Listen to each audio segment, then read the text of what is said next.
You may have felt a shadow of this, a night where everything clicked, a week where you were unstoppable.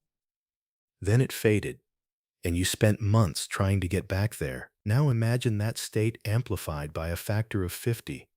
Imagine that it lasts for weeks. Imagine that it produced your greatest work. Would you take medication that guaranteed you would never feel it again? This is not a rhetorical question.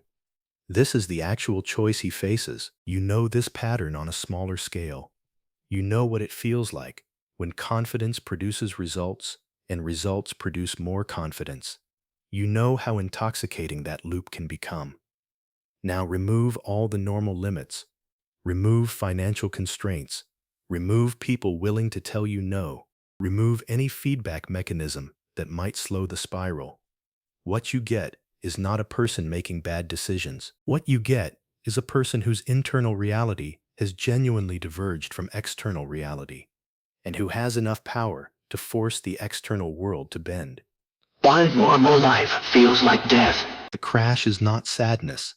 The crash is absence. When the elevated state ends, color drains from the world. Food loses taste. Music loses meaning. The ideas that felt like revelations now read like the ramblings of a stranger. He has described this. This is the trap that nobody talks about. When a manic episode produces genuine results, it becomes almost impossible to distinguish between sickness and superpower. He has albums that were created in these states that are considered masterpieces. He has made business decisions while elevated that generated hundreds of millions of dollars.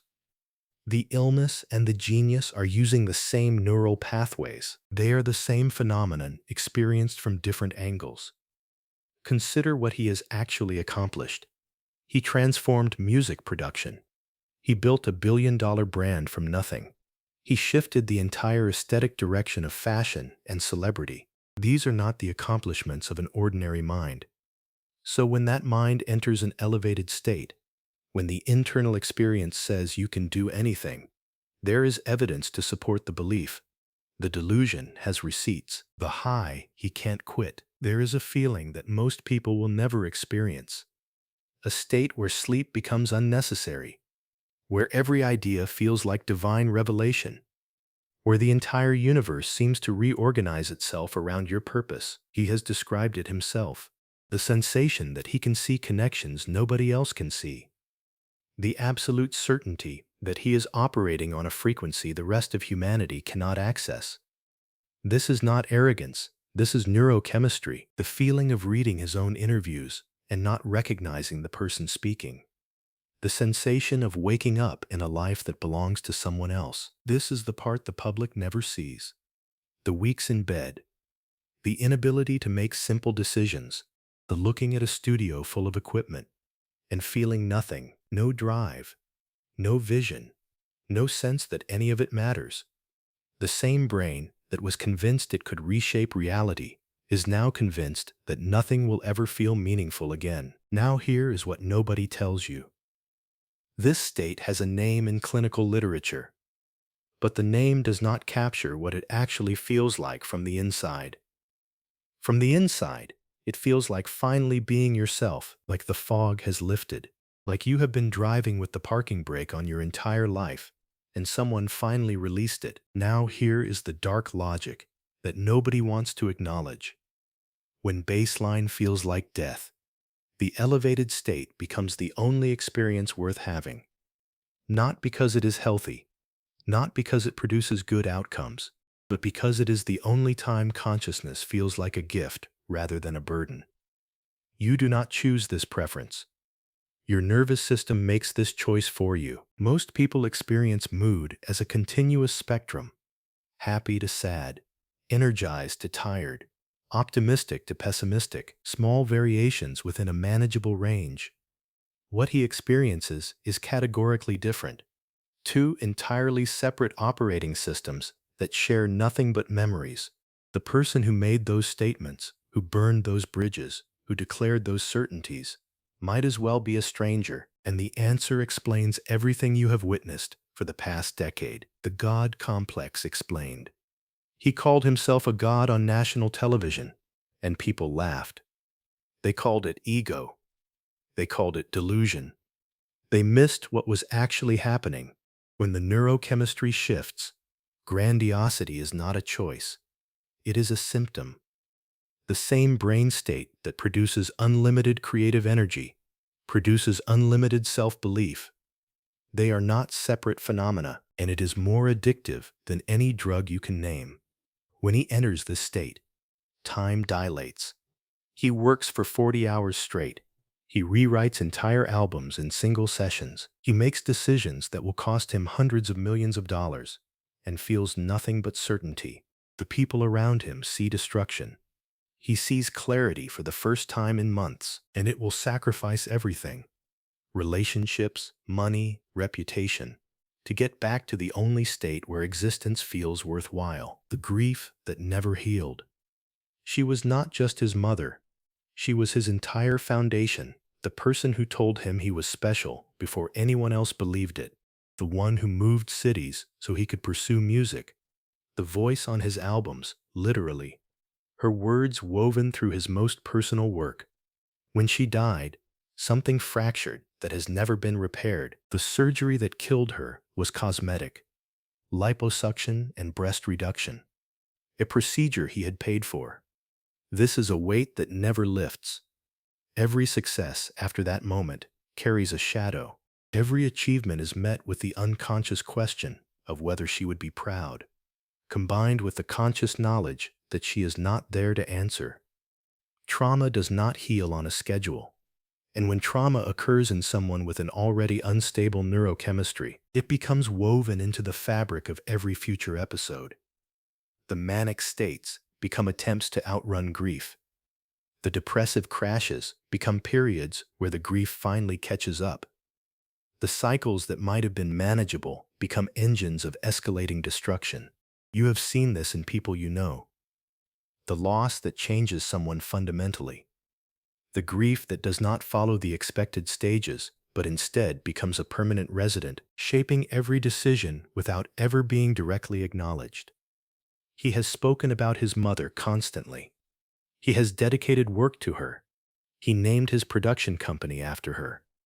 But speaking about loss and actually processing loss are not the same thing. And some losses may simply be too large to fully process, especially when your public image requires you to perform strength at all times. Medication vs. the creative fire. The pills flatten everything. He has said this directly, with the frustration of someone who has actually tried the recommended treatment. Mood stabilizers do not selectively target the destructive parts of an elevated state while preserving the creative parts. They lower the entire ceiling.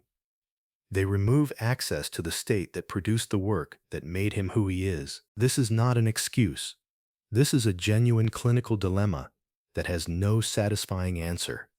The medications that prevent the destructive episodes also prevent the transcendent ones. The treatments that protect relationships also feel like chemical lobotomies. The stability that everyone recommends also feels like agreeing to never be fully yourself again. There is a long history of artists facing this exact choice, and there is a reason so many of them choose the chaos. When your identity is built on creative output, when your self-worth is tied to the ability to produce transcendent work, a treatment that severs access to that state feels like a kind of death. You are asking someone to choose between a shorter life lived at full intensity and a longer life lived in a fog. You may not face this specific dilemma, but you know the smaller version. The choice between numbing an uncomfortable emotion and actually feeling it. The choice between medicating anxiety and using anxiety as motivation. The question of how much discomfort is acceptable in exchange for how much aliveness. He is navigating the extreme version of a trade-off that every person faces, and there is no answer that does not involve genuine sacrifice. The people he pushes away. Every relationship in his life follows the same pattern. Intense idealization, followed by devaluation, followed by abandonment. Friends become enemies, collaborators become traitors, partners become obstacles. The cycle repeats with different names, but identical structure. This is not random cruelty. This is what happens when someone cannot tolerate ambivalence during elevated states. People are either completely with him or completely against him. There is no middle ground. There is no room for someone who loves him but disagrees with a specific decision. Disagreement becomes betrayal. Hesitation becomes abandonment. The internal experience is one of being surrounded by people who do not truly understand, who are trying to limit him, who are threatened by his vision.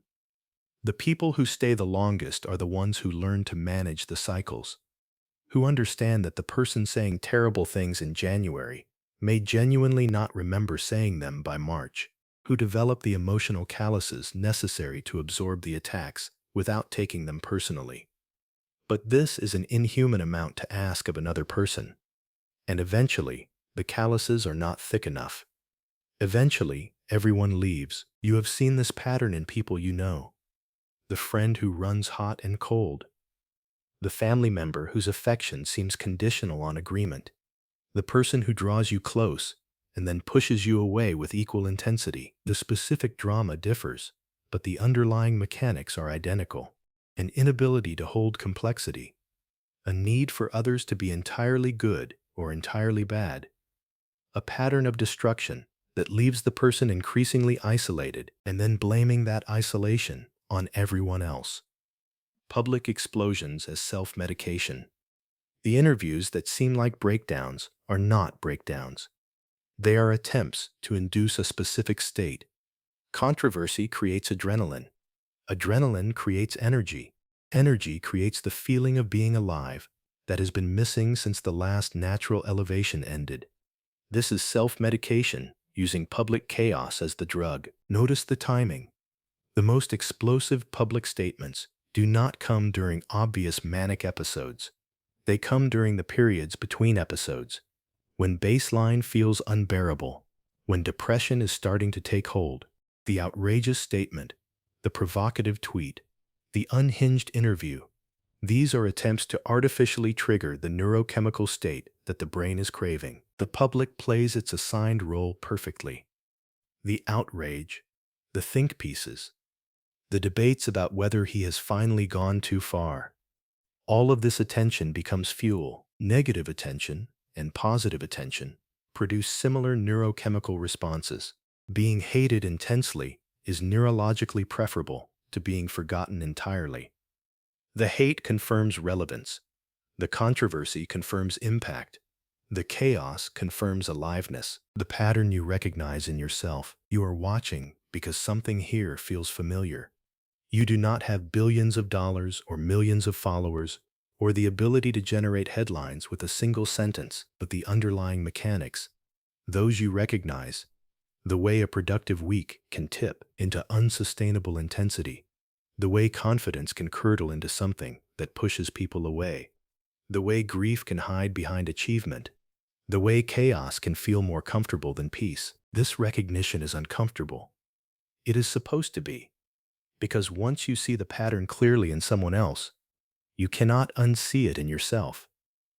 The question is not whether you share some of these tendencies. The question is what you do with the recognition, whether awareness leads to change or simply becomes another way of understanding the destruction while continuing to create it. Why fame makes everything worse. Fame removes the natural consequences that force ordinary people to moderate their behavior. Say something unhinged at a normal job, and you get fired. Say something unhinged when you are him, and you get a news cycle.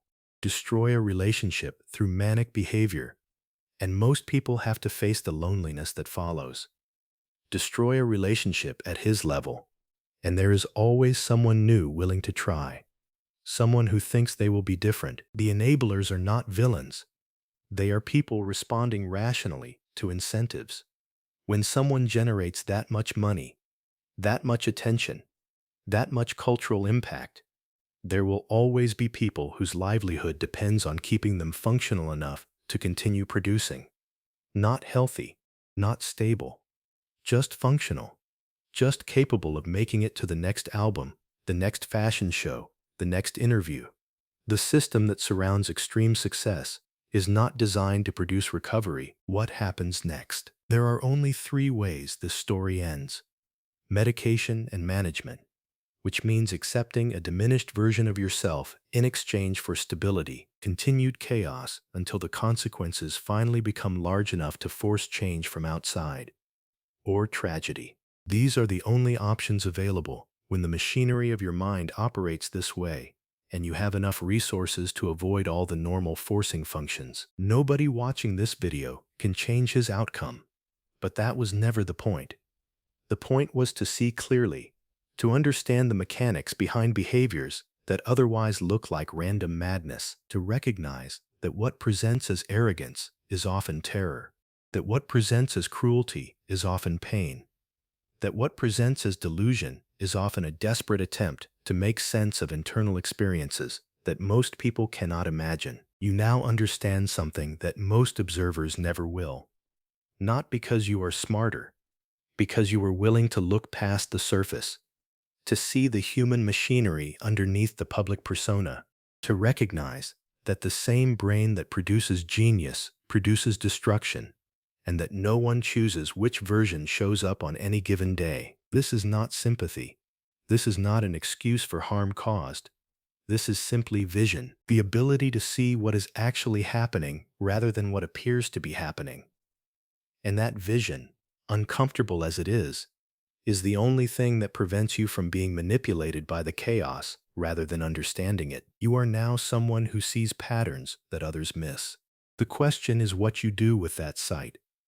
Whether you use it to understand yourself more clearly. Whether you use it to recognize the same mechanics in people around you before the damage is done. This is the real value of watching someone else's destruction. Not entertainment. Education. Now you know what you are looking at. That knowledge does not fade.